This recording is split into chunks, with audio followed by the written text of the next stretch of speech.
Somebody get that old man a chair before he hurts himself. That's what the range safety officer said, out loud, in front of everyone. He said it while a 77-year-old man with a wooden cane was lowering himself onto one knee behind a rifle at the 200-yard line. The old man didn't respond, didn't look up, didn't acknowledge the comment at all. He just settled into his position, a position so unusual, so precise, so deliberately constructed, that a 24-year-old active duty Marine standing 3 benches away stopped loading his magazine, set down his rifle, and stared. Because he recognized that stance, not from a shooting course, not from a YouTube video, from a classified training manual that fewer than 800 people in the United States military have ever read. If that gives you chills, type honor in the comments. Because what happened next will stay with you. His name was Arthur Croy, and time had not been gentle with him. 77 years old, 6'1" in a body that used to be 6'3" before gravity, and compressed vertebrae took their share. He had a face built out of hard angles, a jaw that looked like it had been set wrong at least once, deep-set eyes the colour of creek water, and a forehead mapped with lines that didn't come from laughing. His hair was white and cropped close, military short out of habit rather than vanity, and his ears were large in the way that old men's ears become large, as if the body keeps growing in the places nobody asked it to. He walked with a cane, a plain aluminum medical cane with a rubber grip, not the kind anyone carves or keeps for sentimental reasons. His left knee was titanium from a replacement surgery in 2019 that hadn't gone as well as the surgeon promised. His right knee was original equipment, but functioned like a hinge that someone had packed with sand. He wore faded Wrangler jeans, a long-sleeved denim shirt with the cuffs rolled twice, and a pair of boots so old that the leather had taken on the same colour as his skin. On his left wrist he wore a watch, a Casio digital, the $10 kind, and on the ring finger of his left hand, a gold wedding band that was thinner than it used to be, worn smooth by 51 years of marriage to a woman named Colleen, who had died in 2022, and whose absence Arthur carried the way he carried his cane, always, visibly, without complaint. There was nothing about Arthur Croy that invited attention. He looked like every other old man at the grocery store, at the VA clinic, at the gas station filling up a truck that was older than most of the people serving him. He blended. He disappeared. He was the kind of man the world had learned to look past, and that was exactly how he wanted it. Because what Arthur Croy had done for 26 years in the United States Marine Corps was the kind of work that required disappearing. And some habits, even decades after retirement, don't break. They just go quiet, but they never leave. And what none of the people at that range knew, not the safety officer, not the volunteers, not the young shooters checking their targets, was that in less than 30 minutes, a young Marine was going to recognise something about Arthur that hadn't been recognised in public in over 20 years. And nothing at that range would be the same after. The event was the annual Tri-County Veterans Shoot, held at the Cedar Bluff Sportsman's Club outside Waynesburg, Pennsylvania. It wasn't a competition exactly, more of a gathering, a social event dressed up as a shooting day, organised every October by a local VFW post to give veterans a reason to get out of the house, handle a rifle again, and eat hamburgers cooked on a charcoal grill by men who took the grill as seriously as they'd once taken their service. The range was 100 acres of cleared hillside running east to west, with covered shooting positions at 25, 50, 100 and 200 yards. There was a registration table near the gravel parking area staffed by 2 women in VFW auxiliary jackets, a rack of loaner rifles for veterans who didn't bring their own, and a PA system that crackled every few minutes with announcements about lunch and raffle tickets. About 70 people showed up that year. Most were Vietnam era, in their 70s and early 80s, moving slowly, wearing hats with unit insignia and jackets patched with campaign ribbons. A handful were Gulf War and Iraq veterans in their 40s and 50s, louder and more mobile but carrying their own invisible weight. And at the far end of the parking lot, arriving in a government van, were 6 active duty Marines from a reserve unit based in Uniontown, young, fit, conspicuously healthy, and operating with the barely contained energy of people who haven't yet learned that not every room needs to be entered at full speed. Arthur arrived alone, in a blue 1997 Ford Ranger with a camper shell and a tailgate that required a specific sequence of lifts and shoves to open. He parked away from the main cluster of vehicles near the tree line, the way he always parked, away from people, close to an exit, with clear sight lines in 3 directions. He didn't register at the table. He'd been coming to this event for 9 years, and the women at the table knew him by sight, if not by story. Carol Marek, who ran the registration, simply checked his name off the list and handed him a paper ticket for the raffle without asking for ID. "Morning, Art," she said. "Same lane as last year?" "If it's open," Arthur said. Lane 12, 200 yards.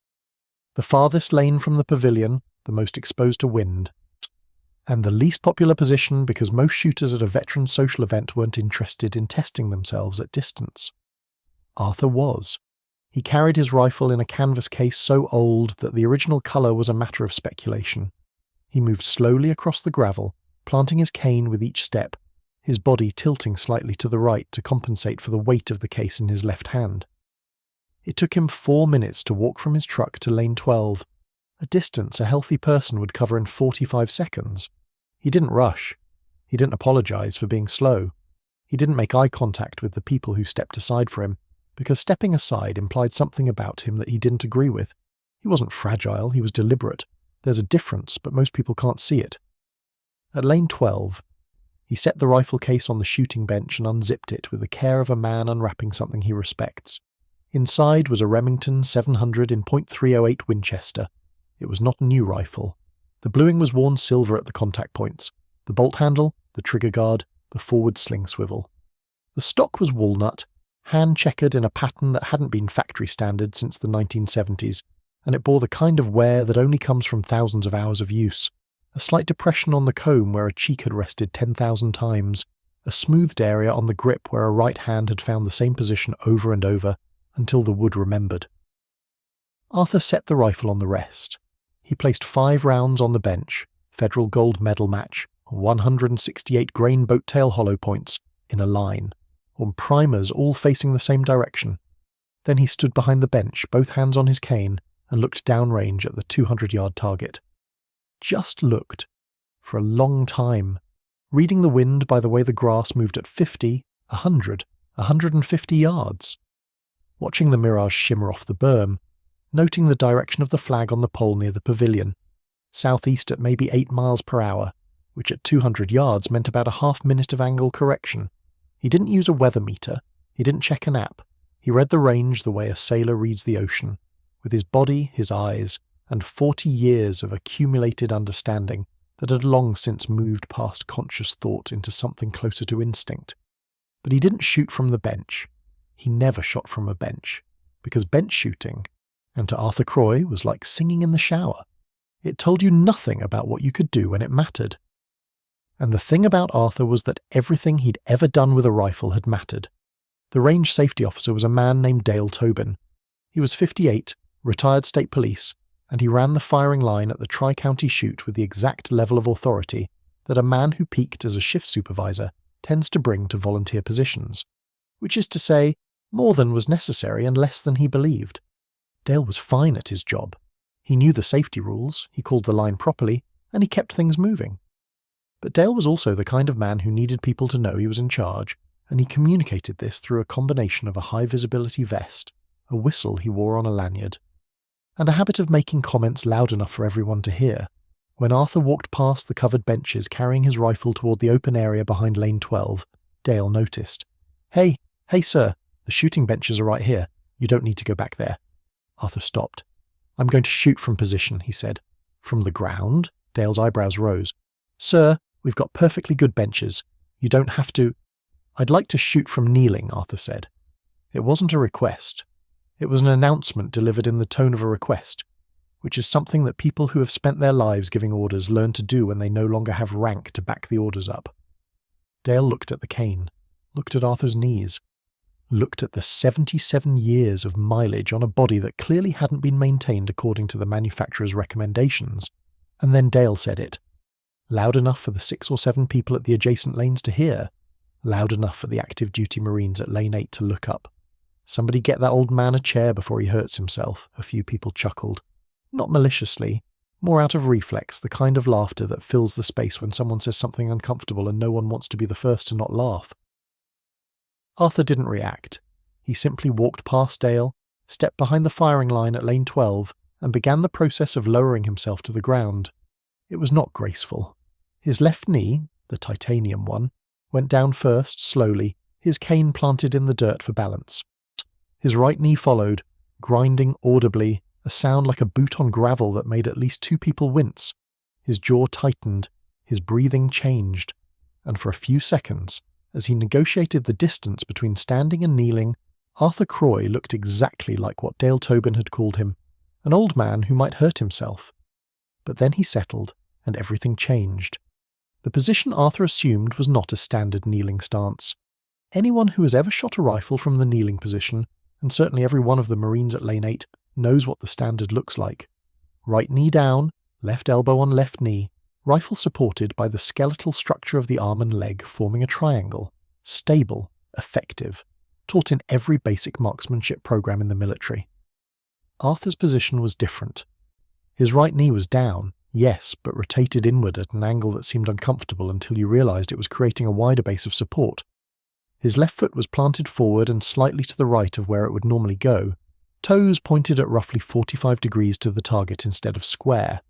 His left elbow rested on his left knee, but the placement was specific, not on top of the kneecap but behind it, in the soft pocket where the muscles of the upper calf meet the back of the joint. This created a natural pocket that locked the elbow in place without muscular effort. His spine was curved forward more than standard doctrine would recommend, creating a C shape that lowered his centre of gravity and reduced the amount of torso available to the wind. His right elbow was tucked tight against his rib cage, not flared, not floating, pressed into the body as if it were welded there, and his head position was wrong, or rather, it was wrong by every conventional standard and perfect by a standard that almost no one alive still knew. His cheek weld was high on the comb, higher than any normal shooting position would require, which meant he was looking through the scope at a slight downward angle even though his target was level. This made no sense unless you understood that the position wasn't designed for shooting at a level target on a flat range on a calm day in Pennsylvania. It was designed for shooting from an elevated position, on uneven terrain, in conditions where the shooter might need to break the position and move in less than 2 seconds. It was a position designed for one purpose and one purpose only, a purpose that the United States Marine Corps doesn't talk about at veterans' picnics. And across the firing line, at Lane 8, a young Lance Corporal named Marcus Jeffries saw it. He saw it, and he stopped breathing. Marcus Jeffries was 24 years old, from Aliquippa, Pennsylvania, and he was 4 years into a Marine Corps career that he intended to make a life. He was a scout sniper, 0317 MOS, the occupational specialty that the Marine Corps guards more jealously than almost any other. He had graduated from the 2nd Marine Division Scout Sniper School at Camp Lejeune 18 months earlier, one of 11 out of a starting class of 32. He had deployed once to the Indo-Pacific, and he had spent that deployment doing the kind of training that involved long periods of silence in very uncomfortable positions, in places that don't appear on any itinerary. Marcus knew shooting positions. He knew them the way a pianist knows hand positions, instinctively, precisely, and with an awareness of variation that most people couldn't perceive. And the position the old man at Lane 12 had just settled into was one Marcus had seen exactly once before. Not on a firing range, not in a YouTube video, in a training document. A document that was classified at a level Marcus wasn't going to name out loud, a document that outlined advanced field shooting techniques developed by a unit whose name he had been taught to never say in public. No, the document was from the 1980s, old enough that the techniques it described had been superseded by newer doctrine, but specific enough that the positions it illustrated were unmistakable to anyone who had studied them. And the kneeling position in Section 4 of that document, the modified high-angle kneeling position designed for elevated observation posts in mountainous terrain, looked exactly like what the old man at Lane 12 was doing right now. Exactly. Down to the toe angle, down to the elbow pocket, down to the high cheek weld. Marcus set down his magazine. He stepped back from his bench. His shooting partner, a corporal named Davis, looked at him. "You good?" "Look at Lane 12, Marcus said quietly. Davis looked. He saw an old man kneeling behind a rifle. He shrugged. "What about it?" "His position," Marcus said. "Look at his position." Davis looked again, longer this time, and then his face changed, because Davis had been through the same school, had seen the same document, and he recognized it too. "No way," Davis said. Yeah," Marcus said. "That's exactly what that is." And 300 feet behind them, the hamburgers on the grill were starting to char because the man tending them was watching lane 12 too. Arthur didn't know he was being watched. Or if he knew, he didn't care. He was in the position now, and the position was everything. His body ached. The titanium knee on the packed dirt sent a deep, cold throb up through his femur, and his right knee felt like someone had filled the joint with broken glass. His lower back was already tightening.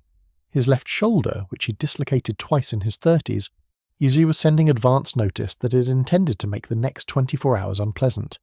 He didn't care about any of it. Because the moment his cheek touched the stock, and his right hand found the grip, and his breathing settled into the 4-count rhythm that had been drilled into him so long ago that it was no longer voluntary, in that moment, Arthur Croy was not 77 years old.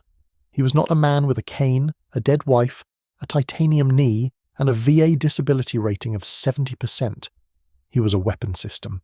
Bone and muscle and eye and breath, all arranged in a geometry that existed for one purpose: to put a bullet exactly where it needed to go. He loaded a round, closed the bolt, found the target in his scope, a standard paper silhouette at 200 yards, its edges fluttering in the crosswind. He read the wind one more time, adjusted his point of aim a quarter-inch left, and began his breathing cycle. Inhale, hold, exhale halfway, hold, squeeze. The Remington spoke. A single, clean crack that rolled across the range and echoed off the hillside. Arthur didn't move. He stayed in the position, absorbed the recoil, worked the bolt without lifting his cheek from the stock. A seamless, practiced movement that cycled the spent brass out and presented a fresh round. And fired again. And again. 5 rounds in 14 seconds. Not rushed, not slow, metered. Each shot placed with the mechanical precision of a man who had been doing this since before most of the people on the range were born. When he was done, he safed the rifle, placed it on the bench, and began the painful process of standing back up. It took longer than going down. His face showed it. His breath showed it. But he got up without help, without his cane. He'd left it on the ground beside him, and without looking at anyone. Dale Tobin was standing at the edge of the covered area, his whistle hanging forgotten at his chest, watching. His mouth was slightly open. Because even from the safety officer's position, even without a spotting scope, he could see the target at 200 yards.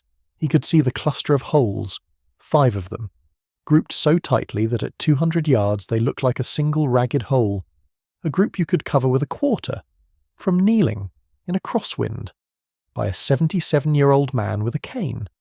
Dale Tobin had been shooting his entire adult life.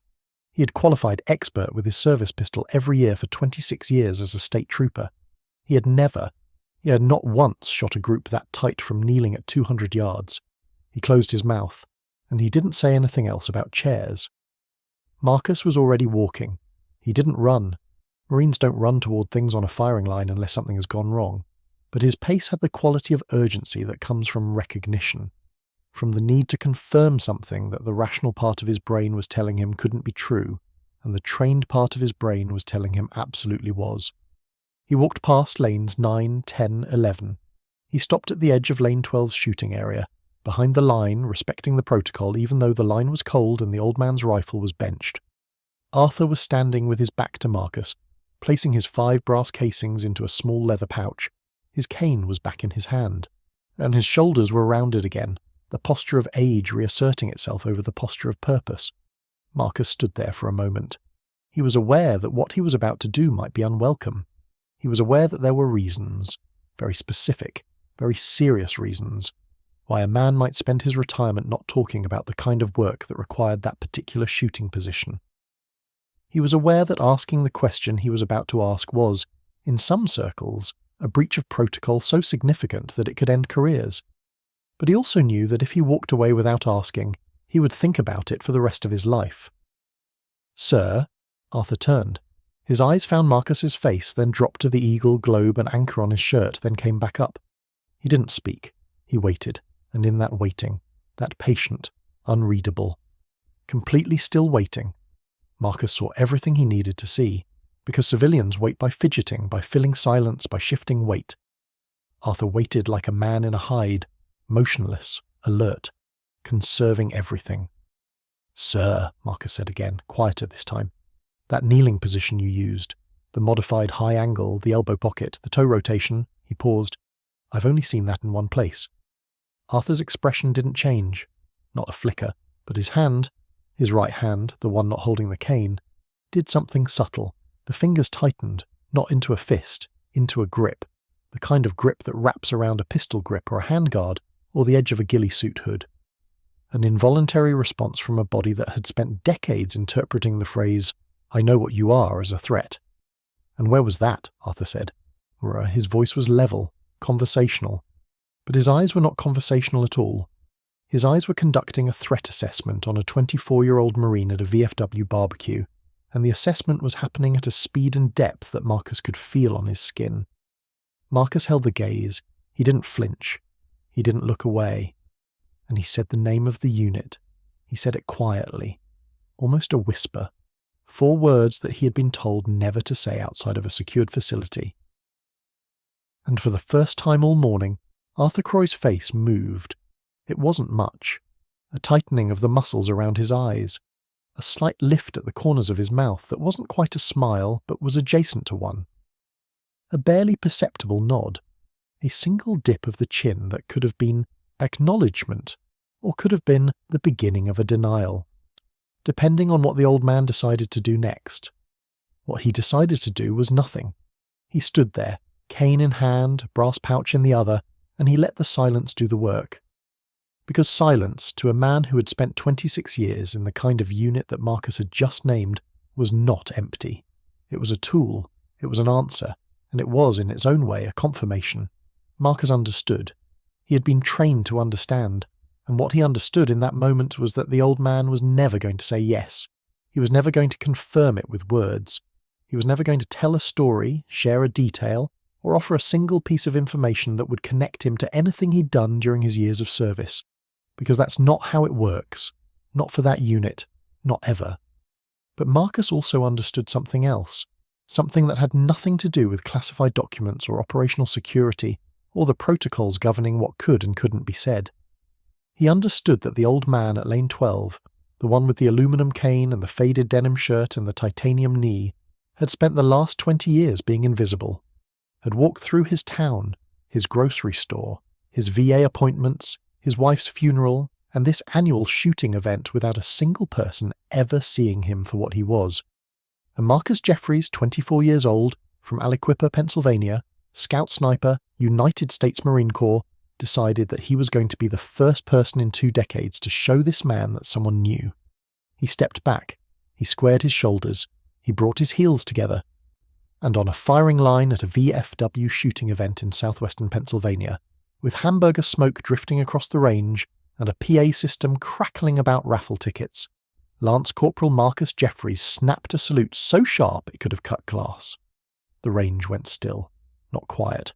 There were still conversations happening under the pavilion, still the pop and hiss of the charcoal grill, still the distant sound of a truck downshifting on the highway beyond the tree line, but the firing line went still. The people who were close enough to see it, Dale Tobin, the Marines at Lane 8, a few Vietnam veterans at the adjacent positions, stopped what they were doing, because a salute means something, especially between Marines, especially when it's unsolicited, unprotocoled, and aimed at a man in civilian clothes who hasn't worn a uniform in over 20 years. Arthur looked at the salute.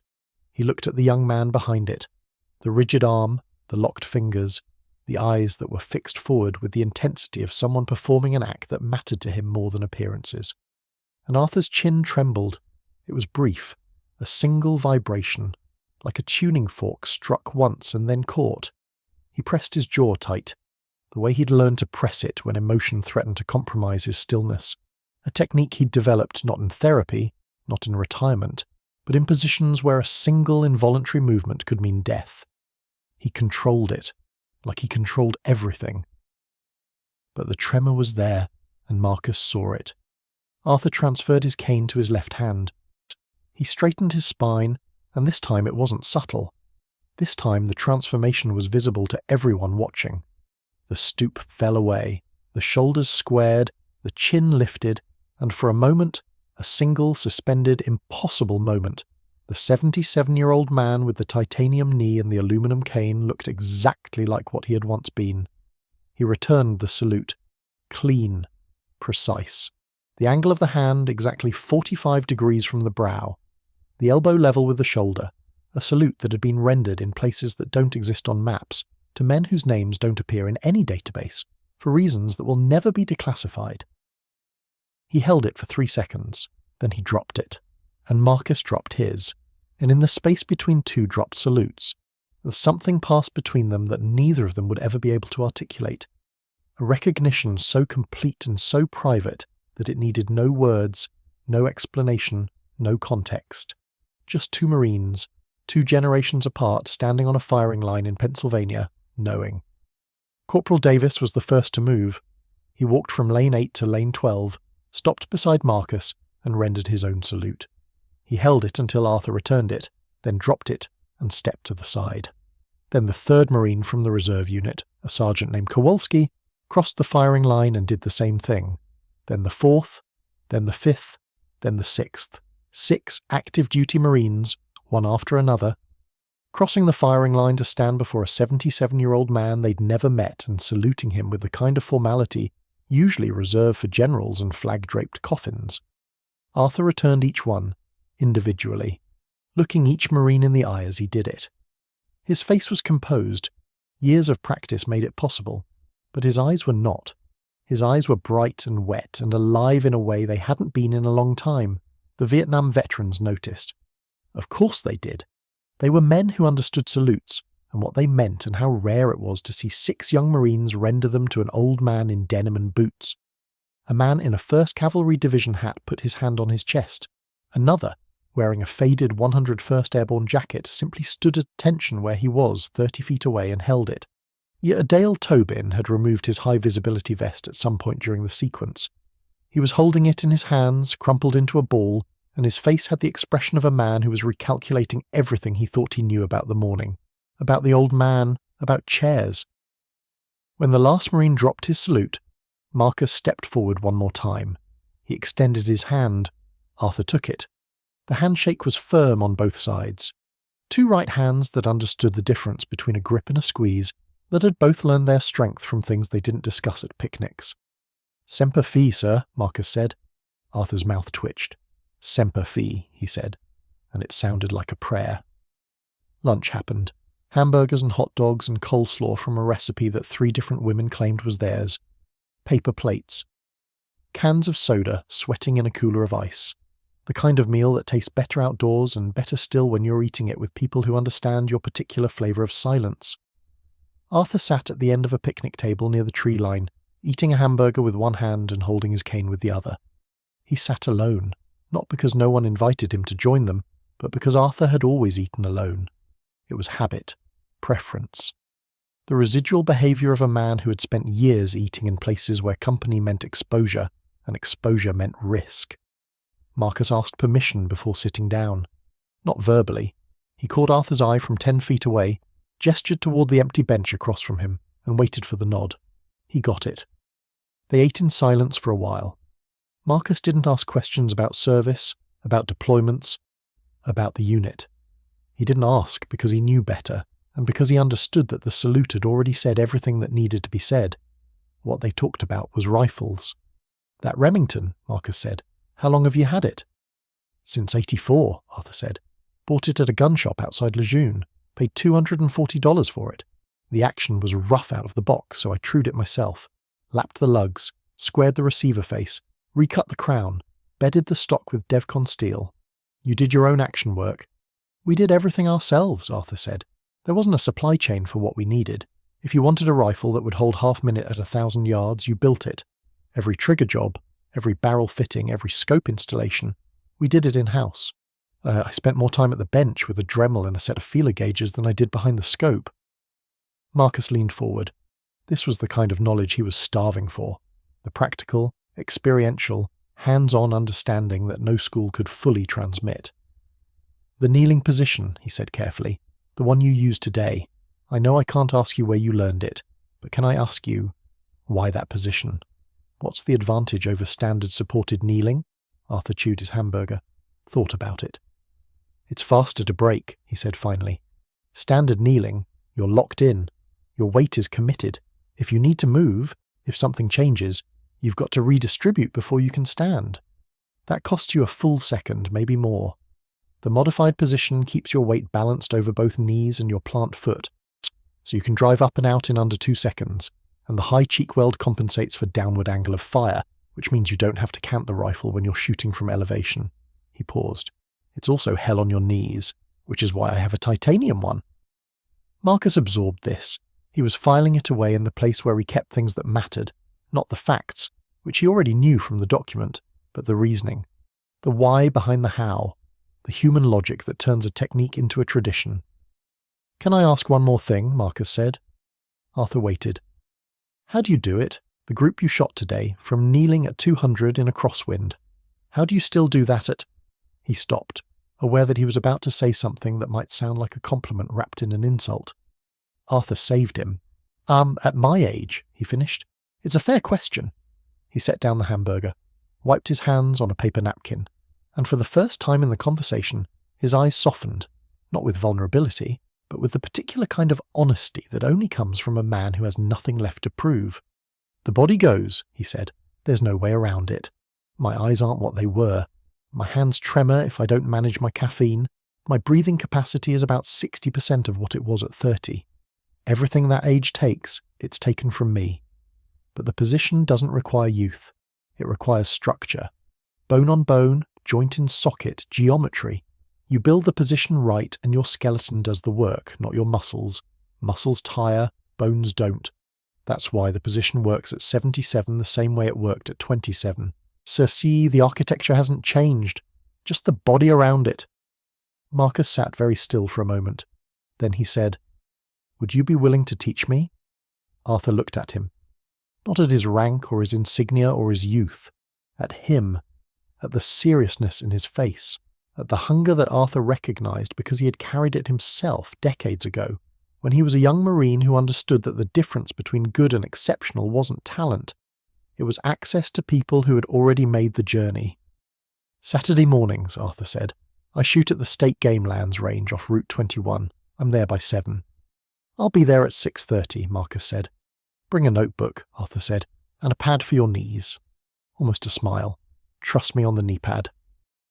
The story should have ended there. 2 Marines making an arrangement over hamburgers. A quiet passing of knowledge from one generation to the next. But it didn't end there, because the world doesn't always let quiet things stay quiet. Dale Tobin found Arthur at the picnic table after Marcus left. He stood at the end of the bench, his high-visibility vest draped over his arm, his whistle tucked into his pocket, and he looked like a man who had been rehearsing a speech and had forgotten most of it. Mr. Croy, he said, I owe you an apology. Arthur looked up at him. For what you said earlier, Dale continued, about the chair, I was out of line. I didn't know who you were. Arthur's expression was patient, kind even, but there was something in his eyes that made Dale shift his weight. You didn't need to know who I was, Arthur said. You just needed to not say it. Dale's mouth opened, closed. He nodded slowly, the way a man nods when he's hearing something he doesn't want to hear but knows is true. You're right, Dale said. I'm sorry. Accepted, Arthur said. He went back to his hamburger. Dale stood there a moment longer, then walked away. And as he crossed the gravel toward the firing line, he pulled the whistle off the lanyard, put it in his vest pocket, and never wore it at a veterans event again. The other veterans at the event didn't ask Arthur about the salutes. They didn't ask because they understood, in the particular wordless way that veterans understand each other, that some stories are not for telling, that some men carry things that explain everything about them and that they will never ever share. But they treated him differently for the rest of the day. Not with deference. Arthur wouldn't have tolerated deference. With recognition. A nod here, a good shooting there, a place saved at the table, the small, deliberate courtesies that men who have served extend to each other when words are inadequate and gestures are enough. Marcus showed up the following Saturday at 6:15. He brought a notebook, a knee pad, and a thermos of coffee. Arthur was already there, sitting on the tailgate of his Ranger, his Remington case beside him, watching the fog lift off the valley below the range. They shot for 3 hours. Arthur taught the way masters teach, not by explaining, but by demonstrating, adjusting, and then watching Marcus do it wrong 6 times before he did it right once. He adjusted Marcus's elbow placement by millimeters. He corrected his toe angle twice. He made Marcus hold the kneeling position without firing for 15 minutes straight, until the young man's legs trembled and his breath shortened, and he began to understand in his muscles what Arthur had tried to explain with words, that the position was a structure, not a stance, and that the body had to learn to rest inside it rather than fight to maintain it. "You're using your quad to hold your base," Arthur said, watching Marcus from a folding camp chair he'd set up behind the firing line. "Stop! Let the shin do the work. Rotate your ankle out another 5 degrees and let your weight drop into the joint. You should feel it click." Marcus rotated, felt nothing. Rotated again, felt it, a subtle shift in the load path from muscle to bone, from effort to architecture. The trembling in his legs stopped. "There," Arthur said. "Now you're in the position. The position isn't holding you. You're wearing it." Marcus fired 5 rounds. 4 of them were inside a 2-inch circle at 300 yards. The 5th was a flyer. His own fault, a breath he didn't control. Arthur said nothing about the flyer. He didn't need to. Marcus knew. They met every Saturday after that. Sometimes for 2 hours, sometimes for 4. Arthur brought different rifles. His Remington, an old Winchester Model 70, a sporterized 1903 Springfield that he'd rebuilt himself in 1989. He taught Marcus things that weren't in any manual, classified or otherwise. How to read mirage at distances beyond 1,000 yards. How to build a natural point of aim from any terrain feature. How to control heart rate through a breathing technique that Arthur said he'd learned from a corpsman whose name he never shared.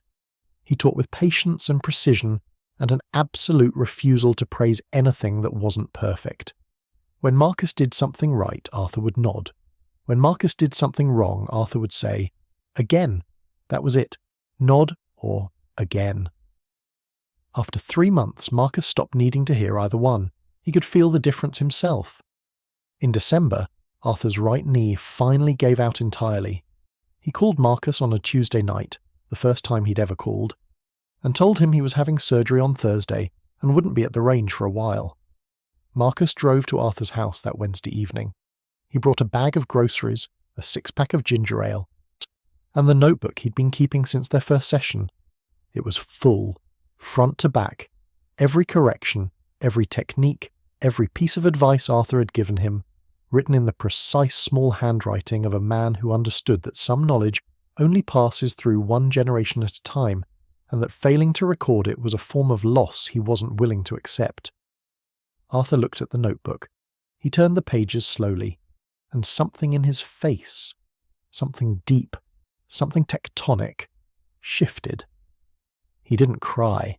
Arthur Croy had taught himself not to cry in 1979, in a place he never talked about, for a reason he would never share. But his eyes filled, and his chin did that tremor again, that brief, single vibration, and he pressed his jaw tight and held it. "You wrote it all down," he said. "Every word," Marcus said. Arthur closed the notebook, held it against his chest for a moment, then handed it back. "Guard that," he said.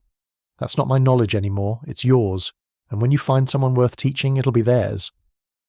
Marcus took the notebook. He held it the way Dennis Hadley had held his Winchester, against his chest like something that was more than paper. "I'll teach it right," he said. "I know you will," Arthur said.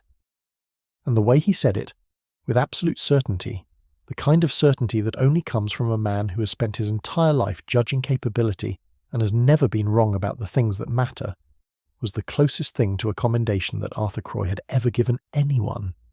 They sat on Arthur's porch for another hour, drinking ginger ale and watching the last light fade over the Pennsylvania hills.